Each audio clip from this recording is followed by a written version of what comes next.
A widow's strange silence, a clock that ticks backward. Welcome to Enigma Obieto. I am your host Alexander.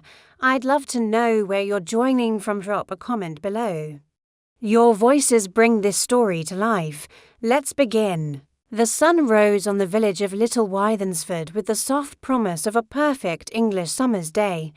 Dew still clung to the rose petals in the vicarage garden, and the scent of lavender drifted lazily through the air at the far end of the village green, under striped bunting and a modest white marquee.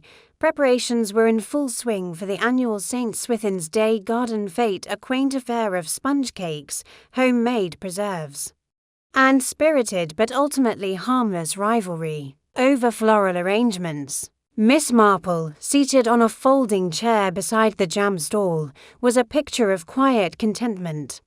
Dressed in dovegrey with a sprig of mint pinned to her cardigan, she always said it kept off midgish sip, sipped delicately at a lukewarm cup of tea and observed the world around her with seemingly benign interest. A passing child offered her a paper-wrapped toffee. She smiled kindly, declined, and turned her attention to the small group gathering by the raffle table. "Poor Mrs. Wainfleet looks even thinner than last year," murmured Mrs. Banbury-Smith, leaning toward Miss Marple conspiratorially. "I dare say the loss of her husband has quite undone her." "All those clocks are such a lonely business," Miss Marple nodded thoughtfully.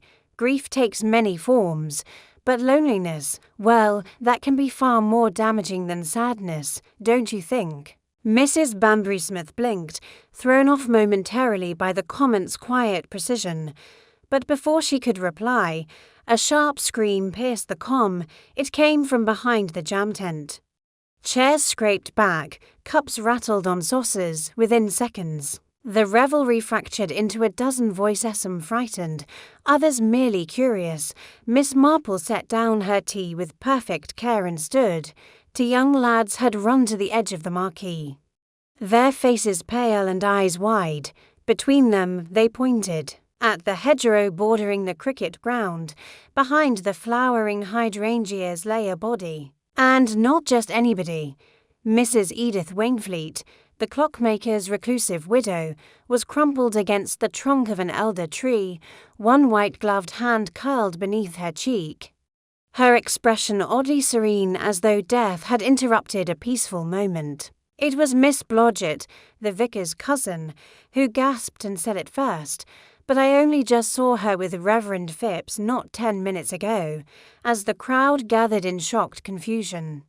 Miss Marple alone did not rush forward. She remained quietly at the fringe, her pale blue eyes narrowed just slightly. Her gaze swept the ground, the people, the half-eaten scone on Mrs. Wainfleet's abandoned plate near the tian. It was a lovely fate, really, except someone had used it to commit a most dreadful murder. The aftermath of the fate was like watching petals fall from a bouquet, graceful, inevitable, but undeniably marked by a sense of loss. By early evening, bunting had been hastily taken down, trestle tables folded, and the marquee dismantled with unusual efficiency, not because the villagers were eager to tidy up, but because no one wanted to linger where Mrs. Edith Wainfleet had been found lifeless only hours before. The police had come and gone. A uniformed constable from the nearby town of Eastbury had taken preliminary notes, while Detective Inspector Graves, a stout, no-nonsense man with an impressive moustache and limited patience for what he called village theatrics, had made an appearance to take formal charge. He had briskly announced that the body would be taken to Eastbury General for post-mortem, and that no conclusions could be drawn until results were in. This did little to soothe the collective nerves of Little Wythensford. By the next morning, the village was abuzz with speculation. "Poison, I heard," whispered Mrs. Banbury-Smith at the grocer's, selecting a particularly round courgette with trembling fingers. She hardly touched her scone, but you remember that strange look on her face, that serenity, as if she'd made peace with it. "She'd been unwell for years, hadn't she?" muttered Mr. Henderson, the village postmaster, as he arranged envelopes. By sighs behind the counter. Maybe it was natural causes. My heart just gave out. Don't be ridiculous, replied Miss Blodgett sharply. Natural causes don't leave you slumped in the bushes at a garden fete. In the corner of the shop, Miss Marple quietly examined a tin of baking powder, pretending to read the label, her ears. However, missed nothing. Outside the grocer's, the mood was no less frantic. Two schoolboys chased each other down the lane, shouting dramatic theories about poisoned jam and secret societies. A pair of elderly men at the bench beside the war memorial offered their own speculations, one suggesting arsenic, the other swearing it had to do with that business during the war. Meanwhile, the vicar, Reverend Phipps, was overwhelmed by mourners, who had come to his doorstep with casseroles and platitudes. I can't believe it, said Mrs. Downey, handing him a rather overcooked shepherd's pie.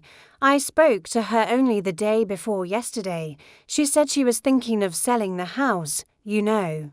Mentioned something about Italy, or was it Cornwall? She wasn't the sort to travel, said Mr. Hollis, the organist, looking deeply pained. Edith was rooted here, like the church tower, always precise, quiet like a timepiece. She was strange, though, added Miss Pemberton, the retired schoolmistress, who'd lived opposite the Wainfleets for 30 years. You know what they say about clockmakers and their wives always living in the tick-tock of someone else's world. None of these theories were particularly helpful, but they reflected the core truth. No one in Little Wythensford really knew Mrs. Edith Wainfleet.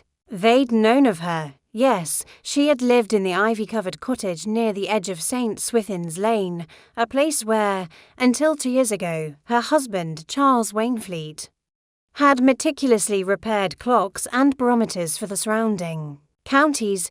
Charles had passed away quietly in his sleep, or so everyone said. Edith, since then, had become even more reclusive. The curtains at Wainfleet Cottage were rarely open. The front gate creaked from disuse, and though she attended church, without fail she seldom stayed to chat afterward. Miss Marple, having returned from her morning walk, sat at her writing desk with a fresh pot of tea and her knitting laid aside. A pale strand of yarn rested on her lap, forgotten. Her thoughts were elsewhere. She had noticed things at the fete. Subtle things, a dropped handkerchief embroidered with initials not belonging to Edith, a faint smudge on the rim of a teacup, a button missing from the back of a lady's glove. None of these, taken alone, suggested anything sinister, but taken together, they created a ripple. And Miss Marple was exquisitely sensitive to ripples in still water. That afternoon she accepted an invitation for tea with Mrs. Banbury Smith, who was not only a dear friend, but also a reliable conduit for village gossip.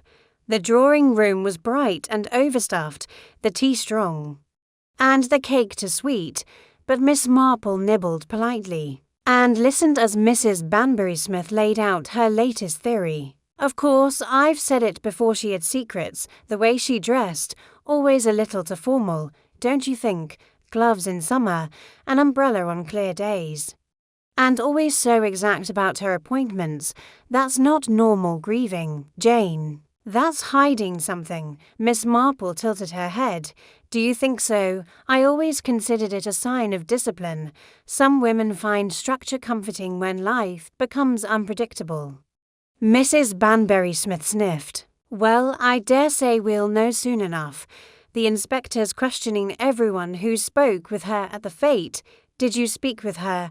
Miss Marple asked innocently, stirring her tea. Oh, just a word or two about her garden. Mostly, I commented on her delphiniums. She said this is odd, said she might dig them up before autumn.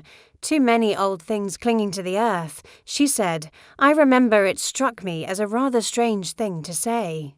Miss Marple nodded slowly. That is curious. Later that evening, Inspector Graves held a meeting in the village hall, though the term meeting might have flattered what was essentially a public reassurance exercise. He stood on the days beside the town clerk and a TN, flanked by a constable with a clipboard. "We are treating this as an unexplained death," he said, his tone dry. There are no immediate signs of foul play, but due to the public nature of the incident, we are conducting thorough inquiries. If anyone noticed anything unusual before or during the fete, please speak with Constable Frobisher after the meeting. There was a rustle of whispers and the odd cough. Miss Blodgett raised her hand. "What about her last words, Inspector? Didn't someone say she was speaking to the Reverend just minutes before?" Reverend Phipps, who looked more tired than anyone had ever seen him, nodded faintly. "She told me she hoped the clock in the belfry would be repaired soon, said she liked to hear it chime in the evenings. That was all." Someone else piped up. "She donated a clock to the school last year, remember, said it belonged to her husband's collection." Miss Marple's fingers twitched in her lap. It was, perhaps, nothing, or perhaps the beginnings of a pattern. As the meeting ended and villagers shuffled out under a dimming sky, Miss Marple lingered near the rear of the hall, thanking the Reverend for his words, exchanging pleasantries with Mrs. Pemberton, asking after the health of Mrs. Downey's cat. To all appearances, she was nothing more than an old woman keeping up social courtesies. But her eyes are bright and alert. Back home, she laid out her knitting again and took up her needles. She was thinking not just of Mrs. Wainfleet, but of clocks, of routines, of a woman to careful, to precise, in a world that rarely rewards such perfection. Somewhere behind that quiet exterior had been a fear, and where there is fear, there is often a cause. Miss Marple was quite sure now Mrs. Wainfleet had not died by chance. And somewhere among the villagers so eager to speculate, so quick to whisper was someone who knew precisely why. The village of Little Wythensford, despite its modest size and peaceful façade, had developed a talent for self-investigation. By the second day after the fete, one might say the villagers had outpaced the local constabulary in their enthusiasm to uncover the mystery surrounding Edith Wainfleet's death. But as was so often the case, enthusiasm rarely led to truth. The official investigation, led by Inspector Graves, moved along with the deliberate pace of a man more accustomed to cases involving stolen bicycles and overdue library books than suspected homicide. Still, he took his role seriously, and on the morning following his village hall announcement, he began calling individuals for interviews at the parish office. Miss Marple, meanwhile, had not waited for an invitation. After a quiet breakfast of marmalade on toast and a single boiled egg, she took a slow stroll down to Wainfleet Cottage. It was not cordoned off. Inspector Graves, adhering to a belief that appearances should not be disturbed, had left the property as it was, save for the removal of the body.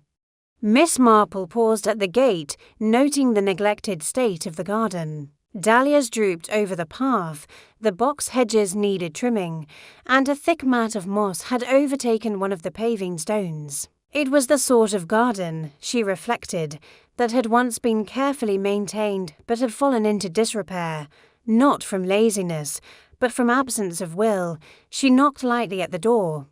There was no answer, which she expected. She turned instead and examined the windows. The curtains inside were lace, faintly yellowed and drawn. A thin sliver of darkness peered back at her, silent and unmoving. She lingered a moment longer before walking back toward the green, stopping en route at the vicarage, where Reverend Phipps was sitting under a plum tree with a worn book in his lap. "Good morning." Reverend Miss Marple greeted him gently. "I do. Hope I'm not disturbing you, Miss Marple." "Not at all," he replied, closing the book with a soft sigh. "It's a comfort to see a friendly face." "I'm afraid the past few days have rather unsettled the village." "I'm sure they have," she said, settling onto the garden bench beside him. "Poor Mrs. Wainfleet's passing is very public, and so very odd." The vicar nodded gravely. I've prayed for her soul, of course, but I can't help feeling there's more to her death than meets the eye. Oh, Miss Marple leaned in, her tone mild. Well. He hesitated. You must understand. Edith was never a particularly close friend, but she had been attending my Tuesday scripture meetings again these last few months. I thought it a good sign at first, a return to routine, but she often asked peculiar questions about judgment, about forgiveness. She once asked whether people could be punished without legal justice. Miss Marple's fingers curled lightly around her handbag. Interesting, she murmured. Did she ever mention anyone by name? No, but she mentioned her late husband often.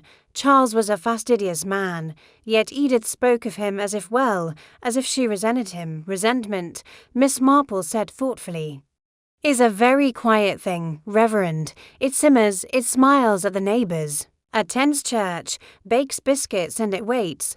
The Reverend looked uneasy, and Miss Marple gave a kind smile before rising.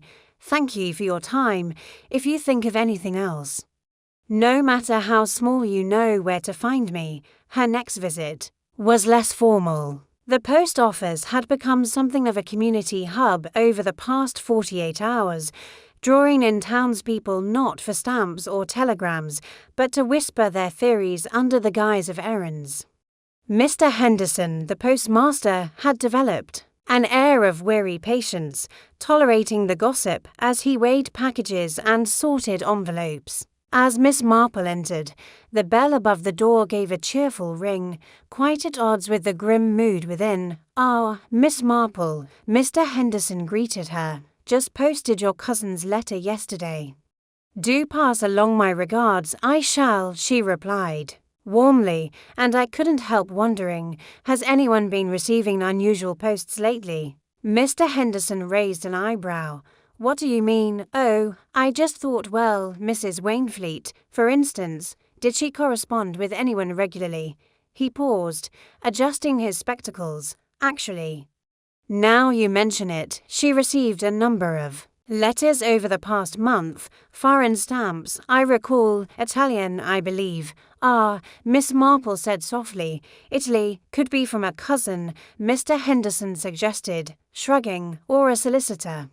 But the envelopes looked personal, not official, Miss Marple thanked him and made a mental note. Edith Wainfleet, a reclusive widow, had been writing or receiving letters from someone abroad, someone in Italy. Back outside, the sun had begun its slow descent. Casting long shadows across the green, children played under the watchful eye of their nannies, and two dogs barked lazily at a passing cyclist. It all looked so perfectly ordinary. Except that it wasn't. Miss Marple turned her steps toward the general store, where she found Mrs. Pemberton and Miss Blodgett inspecting a rack of household calendars. It's terrible what's happened, Mrs. Pemberton was saying. And to think she just donated a clock to the school last year. One of those handsome walnut ones, I remember, because it chimed the hour and nearly made the children jump out of their skins. Miss Marple stepped closer. A clock from the Wainfleets. Oh yes, said Miss Blodgett, turning to her. She said it belonged to her husband, one of his last pieces. There was a little plaque on it and everything. Miss Marple blinked. A plaque? Yes, inscribed with some phrase in Latin, if I recall correctly. Or maybe Italian, something about time and truth. Miss Marple smiled faintly. Time reveals all truths. Tempus omnia revelat. Miss Pemberton nodded. That's the one. Clever of you. Oh, not at all, Miss Marple demurred. Just something I once heard in a courtroom. The conversation turned to more general matters. But Miss Marple's mind was far from clocks and calendars. She was thinking of foreign letters, of inscriptions, of Edith Wainfleet's peculiar interest in punishment without justice, and of the deliberate way the woman had kept her gloves on that day at the fete. Miss Marple did not believe in coincidences. That evening, as she sat once more by her front window with the knitting needles idle in her lap, she watched the world slow down for the night. Lamps were lit behind lace curtains. A milk float trundled by, though it was nearly empty. Somewhere a dog barked once, then fell silent. She recalled how Edith Wainfleet had looked beneath the tree. That peaceful expression, yes.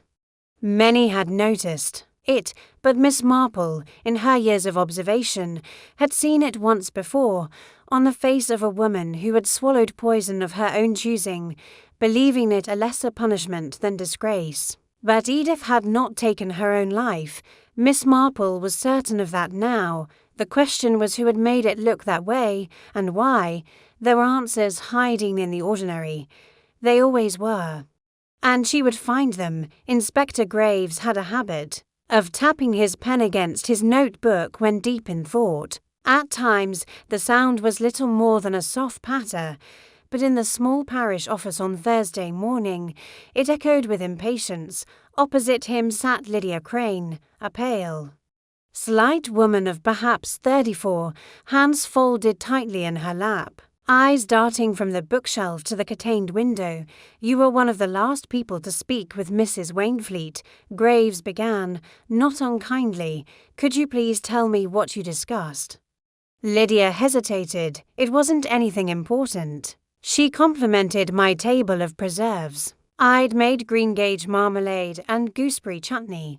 Anything else? She mentioned the jar labels were quite tidy. I said I'd printed them at the school on the new typewriter we bought last spring. Graves made a note. Did she seem agitated? Anxious? Lydia looked uncertain. Not exactly, but she did seem preoccupied, as though she wanted to say something and hadn't the words. Graves narrowed his eyes. "Did you know her well?" "Not well," Lydia replied quickly. "No one did. Really, she was polite, kind in a quiet way, but always watching, always measuring." "Measuring what?" "I don't know," Lydia admitted, voice dropping. "But sometimes, when you passed her in the lane, or nodded at her after church, it felt like she could see something you didn't want her to." Graves stopped tapping his pen. "Thank you, Mrs. Crane." "That'll be all for now." As Lydia left the office, she nearly collided with Henry Weatherby, the local school's handyman and groundskeeper, a sturdy man in his late 50s with a ruddy face and fingers stained with wood varnish. Graves motioned him in. "Henry, I believe you helped move the grandfather clock Mrs. Wainfleet donated to the school." Henry nodded. "Yes, sir, it took 2 of us. Beautiful piece, though heavy as sin. Walnut casing, brass pendulum, it chimes on the quarter hour, you know." Loud enough to frighten the pupils half to death. "Did you notice anything unusual about it? Any recent damage? Tampering?" "No, sir," Henry said slowly. "But now that you ask, there was a slip of paper wedged behind the back panel. I thought it was just an old repair receipt, so I tossed it. I didn't think it mattered." Graves stiffened. "What did it say?" "I couldn't read much of it. Just a name and part of an address, Italian sounding. Ended with De Luca." The inspector jotted the phrase down. "Why didn't you report this before?" Henry scratched the back of his neck. Didn't seem relevant. "And with everything happening at the fete, Graves waved a hand. "That's all." "Right. Just be sure to mention anything else you recall, however minor." Dismissed. Outside, the village seemed to settle into an uneasy rhythm. Rumours continued to flutter from doorstep to doorstep.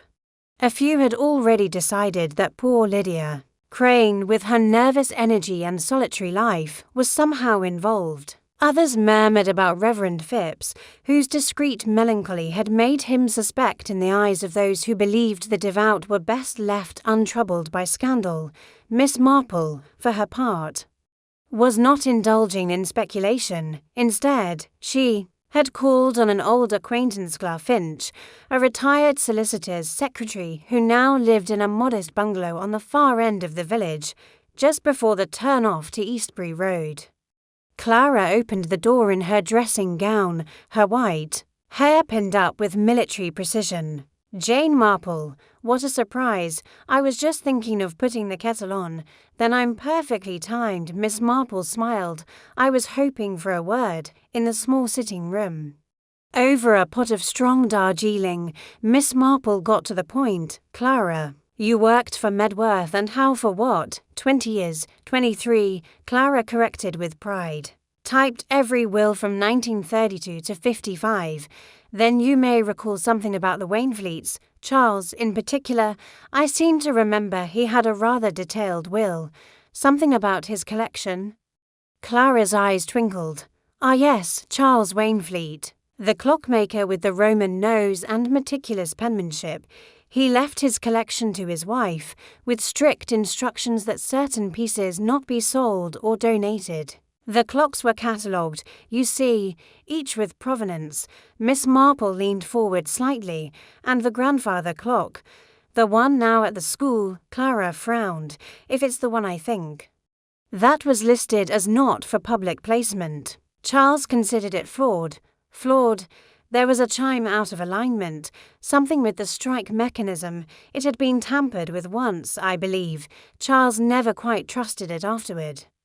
Miss Marple nodded slowly, and yet Edith donated it. Clara pursed her lips. Odd, that. She was very obedient to the letter of his wishes before, Miss Marple repeated. Before she started receiving those letters, Clara said, sipping her tea, I'd see her at the post office. Foreign stamps, always opened them with a small knife on the spot, then walked away reading. Miss Marple took this in with quiet satisfaction. More than one source had now confirmed the mysterious letters. But what puzzled her most was the contradiction in Edith's behaviour. Why, after years of measured propriety, would she suddenly defy her late husband's will and part with a cherished clock, unless she'd been compelled, unless something had frightened her?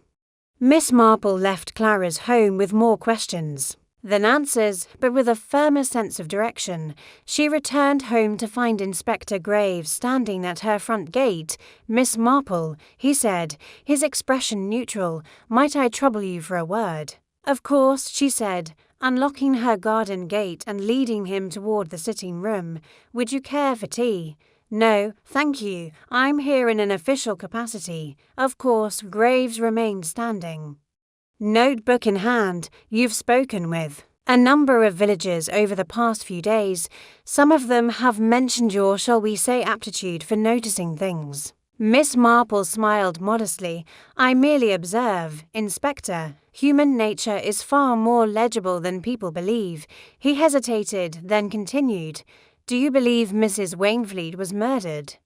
I believe she did not die by accident, Miss Marple said. Softly, I believe she knew something or feared something that led to her death, and I believe the key to understanding it lies in something very simple, something easily overlooked. Graves frowned. Such as Miss Marple gestured to the hearth, where her knitting lay untouched. Why does a woman so concerned with appearances choose to give away something forbidden by her husband's will? Why does she wear gloves on a warm day? Why does she die at a fete surrounded by witnesses, in public? Graves said nothing, but his pen twitched. Miss Marple continued, You see, Inspector, murder in a village rarely springs from greed alone. It's usually about something much older, embarrassment, fear, revenge, love, even though often the poisoned kind. Graves closed his notebook. Thank you, Miss Marple. I'll keep your words in mind. As he left, the shadows in the drawing-room grew longer. Miss Marple stared out the window at the path where Edith Wainfleet had once walked each Sunday morning, head held high, gloved hands folded around her hymn book. There was something about that clock, and something about those letters, and someone, somewhere in Little Wythensford, who knew precisely why that chime had finally fallen silent.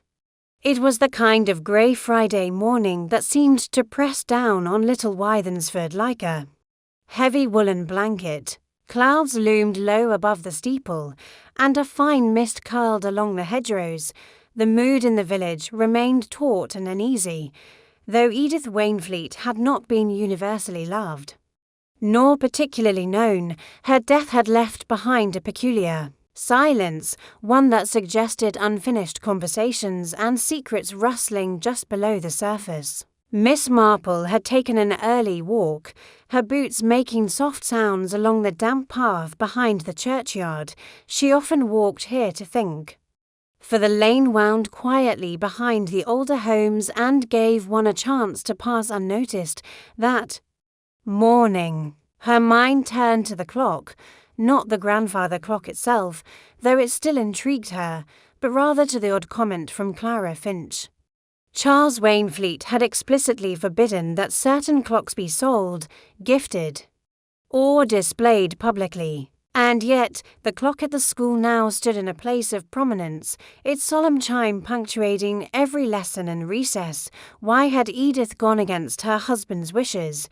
Was it an act of defiance? Guilt, or was she attempting to pass something along? As she rounded the corner by the schoolhouse, she paused beneath the yew tree that shaded the side door. The children were indoors. She could hear the sing-song recitation of arithmetic tables through the open window. The clock stood just inside the main entrance. Miss Marple had seen it once before, when she had delivered a basket of wear-upon mittens to the headmistress in winter, but she hadn't thought it particularly noteworthy at the time. Now, it loomed in her imagination like a sentry-standing watch. She stepped inside, nodding politely to the secretary who sat at a desk with a half-knitted scarf on her lap. "Miss Marple," the woman said, surprised, "we've just put the kettle on. Thank you. But I won't stay." Miss Marple replied gently, "I just wanted to admire the clock. It's such a lovely piece. I remember Charles Wainfleet's work. Impeccable, wasn't it?" The secretary beamed, clearly pleased to have something new to discuss. "Oh, indeed, though this one's a bit temperamental. Mr. Weatherby wins it every Monday, but sometimes the chimes run odd. Still, the children like it. It gives the place a proper sense of occasion." Miss Marple stepped closer, allowing her fingers to brush lightly against the polished wood. She leaned in as though admiring the engraved brass plate beneath the face. But it wasn't the engraving she noticed, it was the thin gap in the panelling behind it. The rear compartment had once been sealed, likely for access during maintenance. But now the seam was uneven. A small portion of wood, near the bottom left corner, had been disturbed recently, not broken, but tampered with and poorly restored. "Curious," she murmured, more to herself than anyone else. "This piece doesn't quite sit flush." The secretary looked up. "Oh, Mr. Weatherby said something about that when they moved it. A hinge had come loose. He said it might have been opened before." Miss Marple smiled graciously. "Oh, well, time leaves its mark on all of us, doesn't it?" She made a quiet note to revisit the clock later alone. That afternoon, she invited young Lydia Crane for tea. Not because Lydia was under suspicion, though the village tongue still wagged about her, but because Miss Marple had noticed the young woman's reaction. During her earlier interview with Inspector Graves, Lydia had been rattled. Yes, but there was something more behind her nerves, a weight she was carrying. Guilt, fear, or simply the burden of a secret. They sat in Miss Marple's sitting room, where the ticking of her own mantel clock provided a soothing rhythm. Lydia sipped at her tea and accepted a slice of seed cake with grateful, trembling hands. "I suppose you think I'm silly," Lydia said. After a long silence, "Not at all," Miss Marple replied kindly. "You've had a difficult few days. And I imagine you're not used to being in the centre of so much attention." Lydia gave a bitter smile. "Not since school, no. And then it was only because I misspelled catastrophe in front of the whole assembly." Miss Marple chuckled softly. "A very forgivable error." Lydia hesitated. "Do you believe someone killed her, Miss Marple?" The older woman looked at her with careful eyes. "I believe someone helped her die, yes. Whether they meant to or not, that remains to be seen." Lydia paled. "I wanted to say something the other day, but I wasn't sure. Perhaps now is the right time. Lydia set down her cup. It's about the fete. Just before the raffle began, I saw Edith speaking to someone in the shadows near the hydrangeas. I couldn't make out who it was, just a figure in a dark coat. It looked like they were arguing. I saw Edith pull her arm away. She looked distressed. Did anyone else see? I don't think so. I only noticed because I had forgotten the jam prizes and was heading to the table. Miss Marple nodded slowly. And did you recognize the coat? A shape? A gesture? Lydia shook her head. No, but I thought I heard something odd. Yes, a ticking noise, like a watch, a loud one. Miss Marple's eyes sharpened. Not a wristwatch. Then, no, it sounded like one of those old pocket watches my grandfather used to carry. I remember it clearly because I thought, who carries those anymore? Miss Marple said nothing for a moment, her mind already running down possibilities. A ticking sound, a hidden compartment. A clock given against a will's wishes, and a frightened woman speaking in whispers about forgiveness. That evening, under the excuse of returning a forgotten scarf, Miss Marple visited the school once more. The secretary had gone home. The building was quiet. The custodian, Mr. Wetherby, was just locking up. "Oh, Miss Marple," he said with a smile. "I didn't expect you." "I won't be but a moment," she said. "I simply forgot something." "Would you mind?" He hesitated, then nodded. "Just don't get lost in the cloakroom," he chuckled. "Lights are on timers." Once inside, Miss Marple moved quickly. She approached the clock and knelt down, running a gentle finger along the panel that had caught her attention earlier. With the careful use of a small knitting needle she had slipped into her sleeve, she worked the edge loose. The panel gave. With a soft click, inside, tucked into the hollow space where the chime weights hung, was a small leather pouch. Miss Marple withdrew it, heart calm, fingers steady. Inside the pouch were three things: a sealed letter with Edith Wainfleet's initials, a brass key, and a photograph creased at the corner of Charles Wainfleet and a man she did not recognize. The man had dark hair, a thin moustache, and was wearing what appeared to be a railway conductor's uniform. On the back of the photograph, in Edith's careful hand, were the words he never stopped ticking. Even after Charles, Miss Marple exhaled slowly and replaced the panel. She would read the letter later, but she already knew one thing for certain. The clock had not simply been a gift, it had been a message, and someone in Little Wythensford had very much wanted it to remain unread. The following morning broke with an unusual hush in Little Wythensford, as if the village itself were holding its breath. The mist had lifted, replaced by the cool clarity of early autumn sun, casting long shadows across dew-speckled lawns and hedgerows. Chimneys puffed modest ribbons of smoke, and windows were opened to let in the breeze. Yet beneath the ordinary rhythm of village life, something had shifted. Miss Marple rose earlier than usual, the photograph and sealed letter tucked safely within her sewing box. She had not yet opened the letter, not out of fear, but out of care. Miss Marple understood that secrets, once uncovered, often had a way of changing everything, not just facts, but relationships, histories, and assumptions long left unchallenged. She sat down to breakfast porridge with golden syrup and half a boiled egg, reading the morning's post without really seeing the words. Her thoughts were with the man in the photograph.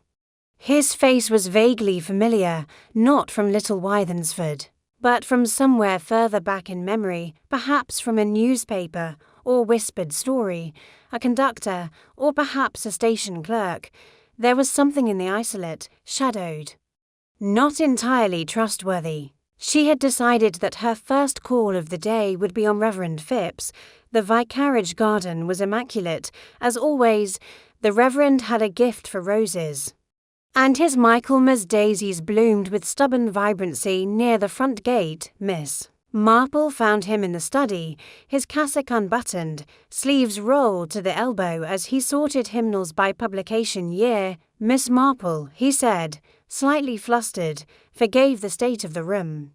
I was just preparing for All Saints, no forgiveness needed, she replied cheerfully, lowering herself into the nearest chair. I always find that cluttered rooms speak of active minds. He offered a tight smile. I imagine you're here about Edith. I am, and I wondered, Reverend, if I might ask you to cast your thoughts back to your earliest encounters with Charles Wainfleet. Phipps blinked. Charles, he passed away years ago. Yes, she said gently. But I wonder, did you ever notice anything peculiar about him, or about Edith, during his life? The Reverend sat slowly, his face folding into lines of memory. Charles was exacting. He rarely smiled. Precision was everything. His clocks were an extension of himself. I recall, once, he lectured me at length for being 30 seconds late to a luncheon. I thought it petty at the time, but later I realized he viewed the world in incrementsticks and stocks. Cause and consequence. I imagine it made for a difficult marriage. Have you ever heard rumors about him? Affairs, perhaps. Business dealings. Phipps hesitated. There was talk, long ago, before the war, a whisper that he'd had some entanglement abroad. Northern Italy, if memory serves. Something about stolen designs, industrial espionage, they called it, but it all sounded rather far-fetched. Miss Marple nodded slowly. Do you recall the name De Luca? The vicar's expression shifted. That was it. De Luca. There was a man, a business partner rival who disappeared under odd circumstances, but the story faded. Edith never spoke of it, not even once. Then she was loyal. Loyal or fearful, the Reverend replied softly, sometimes. It's difficult to tell the difference. Miss Marple left him to his hymnals and strolled the village green. She stopped briefly at the bakery, then at the cobbler's, her errands deliberate, her questions casual. She asked about deliveries, about packages, about visitors to Wainfleet Cottage in recent months. Most had seen no one. A few mentioned a man with a limp and a leather satchel, possibly Italian, who had visited in June, but no one knew his name. It was just before midday when Miss Marple encountered Clara Finch again, this time seated at a small iron table outside the tea room, knitting socks in alternating shades of moss green. I've thought more about that clock, Clara said without prompting. There was a date scratched into the underside. 1938, I remember, because it was the same year I began work at the solicitors. It wasn't a Wainfleet original. It had been altered. By Charles, I'm not sure, but someone had reassembled it with unfamiliar parts. There was something crude about the chime mechanism. Almost as if someone had wanted to disguise its origin, Miss Marple's thoughts returned to the leather pouch hidden inside. The letter, still unopened, was likely the final piece of the puzzle Edith had intended to leave behind. But for whom? As she returned home that afternoon, a shadow detached itself from the hedgerow near her garden gate. It was Inspector Graves. I had a feeling I'd find you here, he said. Looking weary. You've been making rounds. I like to keep active, she replied. Idle hands are terribly misleading. Graves didn't smile. We've received a wire from Milan about a man named Lorenzo De Luca. Miss Marple's eyes narrowed slightly. According to their records, Graves continued. He was a mechanical engineer turned clocksmith, partnered with Charles Wainfleet in 1937 on a project to patent a new strike mechanism for cathedral clocks. But before the patent could be filed, Lorenzo vanished. The Italians assumed espionage, his family suspected murder, and what did the British authorities think? They closed the file in 1946. Graves said, lack of evidence, nobody, no confession. Charles returned to England and lived quietly. Until his death, Miss Marple said softly, yes, the inspector agreed, and now his wife's dead too. But here's the odd part. Edith Wainfleet began corresponding with someone from Turin last year, a man named Alessandro De Luca, Lorenzo's nephew. Miss Marple's hands were very still in her lap. We believe the letters concerned compensation, possibly an apology or a confession. I see, she said quietly. Graves looked at her keenly. We've asked the Italians for copies of the correspondence. They're cooperating. Miss Marple nodded. I'm glad, but Inspector, to be careful of the obvious. Graves frowned. What do you mean? Sometimes justice is not the motive, she said. Sometimes it's a shame. Later that evening, Miss Marple finally opened the letter. The handwriting was neat but shaky. The ink had smudged slightly in the corner. To whom it may concern, if you are reading this, then I am no longer able to speak. Charles took many things from others, designs, time, even a life. I did not know the full truth until after his death. I was told by Alessandro that his uncle disappeared on a night when Charles stayed in Milan longer than planned. Charles never spoke of it, but the guilt arrived like a tide, slow and undeniable. I could not carry it forever. I could not undo it, but I could place the truth inside the clock. I chose the one he hated most, the one that ticked with guilt. I hoped someone would listen. Edith Wainfleet. Miss Marple folded the letter with reverence. She now understood. Edith had tried, in her own quiet way, to seek atonement, but someone not content to let the past rest had silenced her, and the ticking in the clock was no longer about time, it was about memory and revenge for a village that prided itself on routine. Little Wythensford was beginning to feel quite unmoored. The shock of Edith Wainfleet's death had stirred the waters, but now, with whispers of old crimes and foreign entanglements reaching the ears of even the most sheltered, there was a deepening ripple through the lives of its residents. Miss Marple spent the better part of Saturday morning writing to Letterson to a former acquaintance at the British Museum's Horology Department and another to a retired inspector in Milan, with whom she had once exchanged Christmas cards after a joint investigation involving stolen antiquities. She sealed them with quiet determination and handed them to Mr. Henderson at the post office, her expression as mild as ever.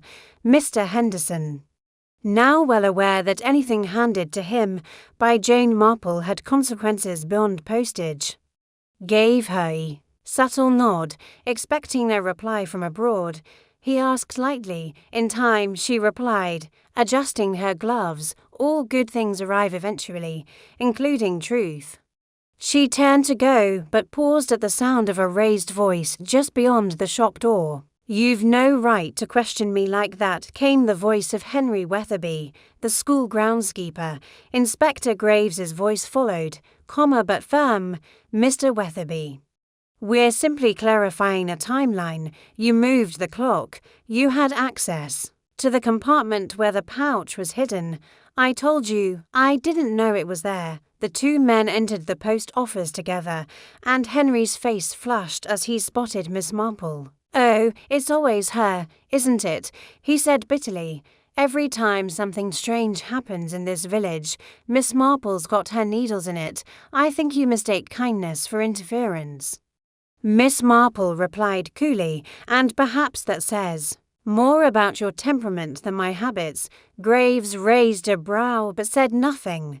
Henry scowled and turned toward the counter.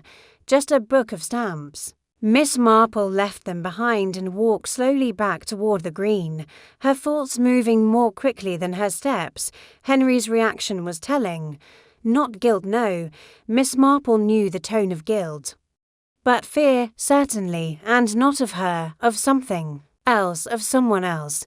As she passed the edge of the cricket field, she saw Lydia Crane sitting on a bench, her coat drawn close, eyes lowered. Miss Marple joined her without invitation.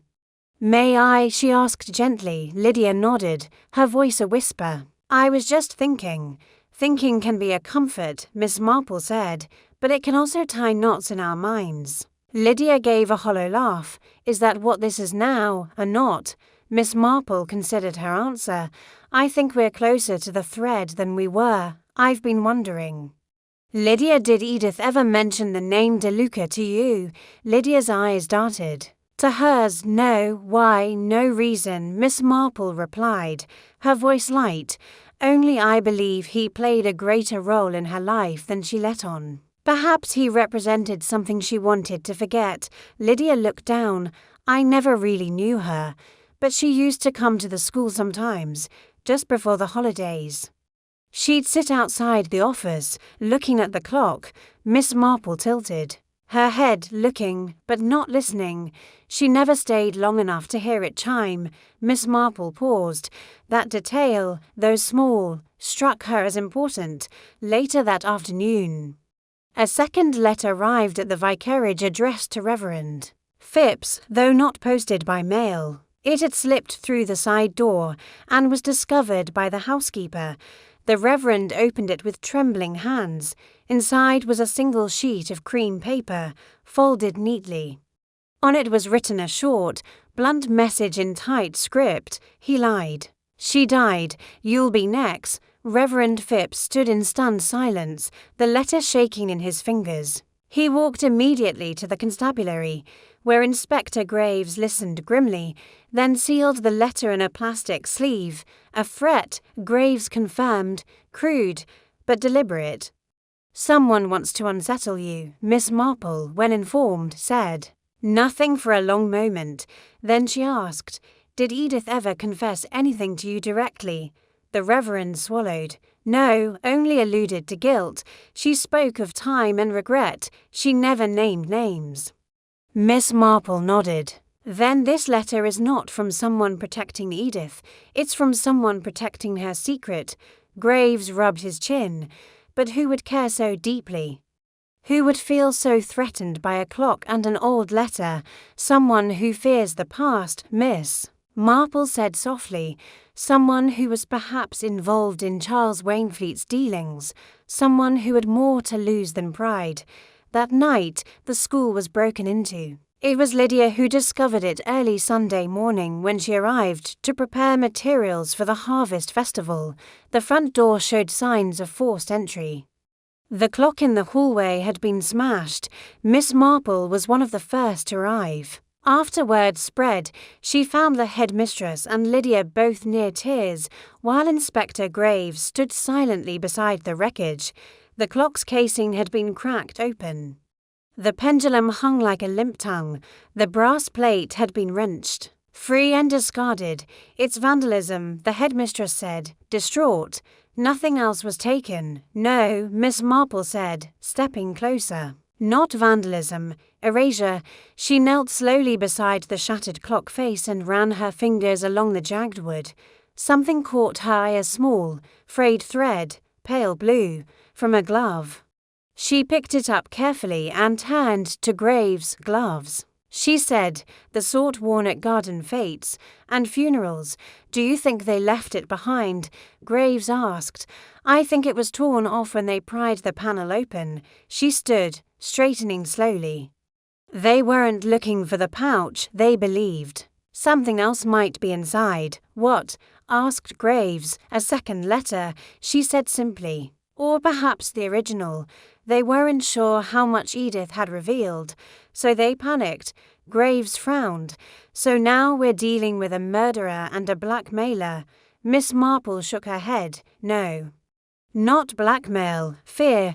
Whoever wrote that note to the Reverend believes he knows more than he does. And whoever smashed the clock is desperate to prevent the truth from reaching light.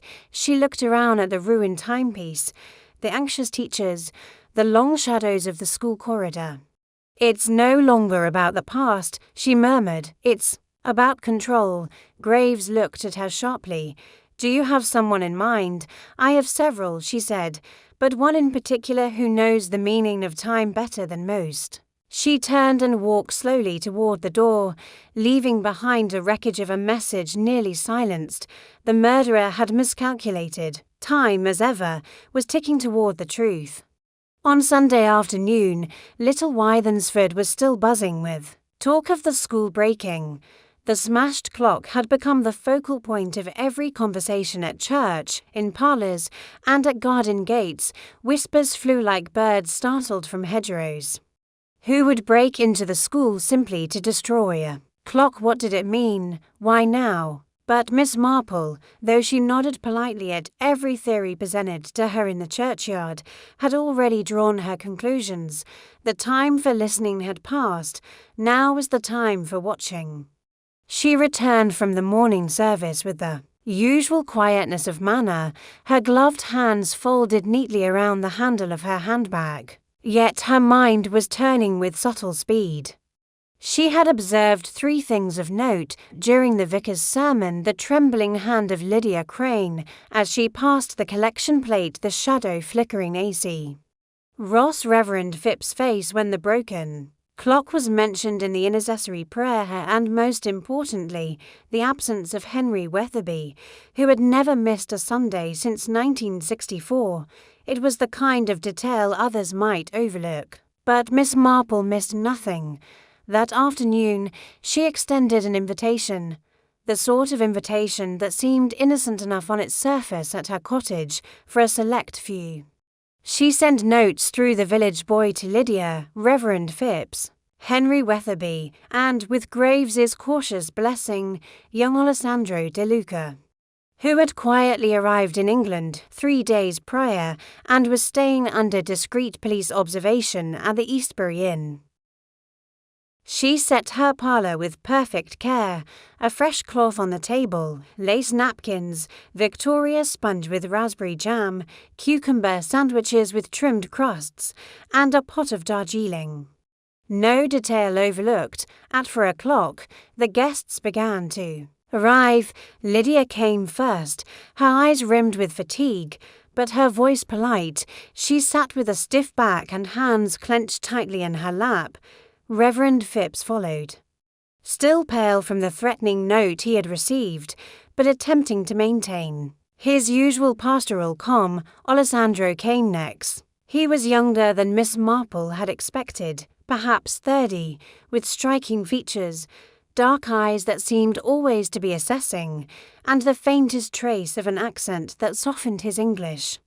Henry Weatherby arrived last, with dirt still under his nails and the smell of varnish clinging to his jacket. He offered no explanation for missing church, nor did Miss Marple ask for one. Instead, she welcomed him with her usual warm courtesy. Once tea was served and small talk had worn thin, Miss Marple reached into her sewing basket and withdrew a single object, the photograph. She placed it gently on the table between the teacups. There was a collective pause. Alessandro leaned forward first, eyes narrowing. "That's my uncle, Lorenzo De Luca," Miss Marple said quietly, photographed beside Charles Wainfleet in Milan, 1937, a partnership, until betrayal perhaps more. Phipps said nothing. Lydia looked at her hands. But it was Henry who reacted, his shoulders tensed, his breath caught ever so slightly. Miss Marple didn't look at him directly. Instead, she continued. "This photograph was hidden in the clock Edith donated to the school, along with a letter. In it, she confessed to discovering the truth of what Charles had done to Lorenzo. She hoped to pass that truth forward quietly, to make some kind of amends." Reverend Phipps set down his teacup. "But someone didn't want that truth known." Miss Marple gave a small, almost imperceptible nod. "That's why the clock was destroyed, and why Edith died." Alessandro's voice was low. "She didn't poison herself. No," Miss Marple said gently. "She was given something in her tea, perhaps, enough to slow her heart, to cause a peaceful collapse in a public setting, where it would be assumed she had simply given in to age or grief." Lydia's hands began to tremble. Miss Marple continued. "There are only a few in the village who would have known the significance of that clock, fewer still who would have known where it came from, or why it had been hidden away for years, and even fewer who had access to her during the fete when the crowd gathered, when confusion was easy to mask." Her eyes, still kind but no longer clouded with the guise of innocent distraction, turned slowly toward Henry Weatherby. "You moved the clock," she said. "You claimed you found nothing unusual. But you knew, you'd known since Charles's death. Perhaps he confided in you, Or perhaps you helped him bury the past, disguising the clock's origin. You'd been with the school for decades. You knew which piece could be placed where. How to access its inner workings. Henry's face reddened. That's absurd. I'm just a handyman. Indeed, Miss Marple replied. A handyman who repaired nearly every clock in the village, who was close to Charles Wainfleet when others were not. Who would have known which clock contained more than brass gears and a cracked chime? He pushed back his chair abruptly. You've no proof. Just stories, whispers. Miss Marple tilted her head. Yes, but then you made a mistake. She lifted a small envelope from her sewing box. Inside was a glove thin, soft, with a frayed blue thread at the hem, left at the scene of the breaking. She said quietly, the same type of glove worn by you during the fete. Several people commented on your dapper appearance this year. Inspector Graves stepped forward from the hallway, where he had been listening all along. We matched the fabric to a set found in your tool chest, he said, and there was blood on a splinter from the broken panel in the clock. Not much, but enough. Henry's eyes darted from face to face. I didn't mean to kill her, he said finally, voice cracking. I only meant to stop her. She kept going on about Italy, about justice. She said she'd sent letters, that she'd make it right. I panicked. After all these years, Reverend Phipps let out a slow breath. Lydia covered her mouth. Miss Marple watched quietly as Graves placed a gentle hand on Henry's shoulder. Let's take a walk, shall we? The door closed behind them in the silence that followed. Lydia finally spoke. She was trying to fix something that wasn't her fault, she said, and it cost her everything. Miss Marple folded her hands. Yes. But she did manage to reveal the truth. In her own time. Alessandro looked at her. How did you know it was him? Miss Marple smiled faintly. I've lived in this village a long time, Mr. De Luca. I've watched people mourn, love, hide, and pretend, but only one man reacted with fear. When I mentioned clocks, and fear, you see, is a very particular thing.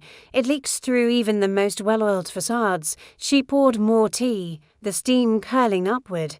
Now then, she said gently, would anyone care for another slice of cake? And just like that, the delicate balance of civility returned, fragile, but restored, at least for now. The wind carried the first hints of autumn through Little Wythensford, dry leaves scraping softly across the village green, the air touched with a crispness that whispered of closing seasons.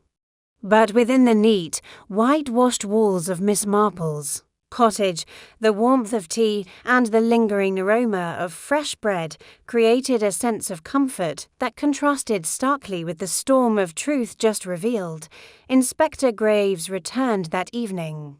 Alone this time. His coat was damp at the shoulders from the mist, and his face bore the fatigue of a man who had seen the final pieces of a puzzle fall into place, each with the weight of consequence.